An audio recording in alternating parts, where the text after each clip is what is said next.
DC കണ്ടു, നോളം പറഞ്ഞ പോലെ തന്നെ ഐമാക്സിൽ തന്നെ കണ്ടു. And it's EPIC in every proportion. ഈ ഐമാക്സിൽ കുറേ വിഷയങ്ങൾ 2-3 ദിവസമായിട്ട് പറയുന്നുണ്ടായിരുന്നു, പ്രിന്റ് ശരിയല്ല, DCP ശരിയല്ല എന്നൊക്കെ പറഞ്ഞു. പക്ഷേ എനിക്ക് പേഴ്സണലി കണ്ടപ്പോൾ എനിക്ക് എവിടെയും തോന്നിയില്ല, ഒരു പ്രശ്നം തോന്നിയില്ല.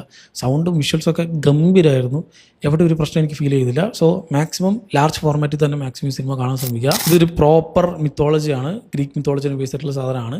പക്ഷേ ഒരുപാട് മിത്തിക്കൽ എലമെൻറ്റ്സ്, ഒരുപാട് ഫാൻറ്റസി എലമെൻറ്റ്സ് ഒക്കെ ഉള്ളൊരു പടമാണെങ്കിലും ഭയങ്കര ഹ്യൂമൻ ആയിട്ടാണ് ഈ ഒരു പടം എടുത്തിട്ടുള്ളത്. ഭയങ്കര അധികം നമുക്ക് ഫീൽ ചെയ്യാൻ പറ്റും ഇത് ഒറിജിനലായിട്ട് ശരിക്കും അങ്ങനെ നടന്നിട്ടുണ്ടോ എന്ന് തന്നെയാണ് നമുക്ക് പല സമയത്ത് തോന്നിപ്പോകുന്ന രീതിയിൽ അത്രയധികം ഗംഭീരമായിട്ടാണ്. ഒരു പ്രോപ്പർ അഡ്വഞ്ചറാണ്, നോൺ ലീനിയർ സ്റ്റൈലാണ് ഈ ഒരു പടത്തിൽ പിടിച്ചിട്ടുള്ളത്.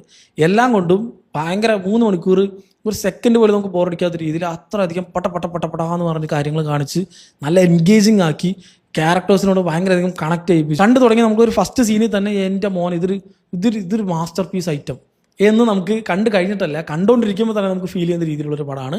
തീർച്ചയായിട്ടും എല്ലാവരും മാക്സിമം ലാർജ് ഫോർമാറ്റ് സ്ക്രീനിൽ തന്നെ കാണാൻ ശ്രമിക്കുക. നോർമൽ സ്ക്രീനിൽ കണ്ടാലും എപ്പിക്കിലോ ഐമാക്സിലൊക്കെ പോയിട്ട് കാണേണ്ട ഒരു must watch, once in a while നമുക്ക് കിട്ടുന്ന അതിമനോഹരമായിട്ടുള്ളൊരു സിനിമ തന്നെയാണ്. മിസ്സാക്കരുത്, തീർച്ചയായിട്ടും കണ്ടുപോക്കുക.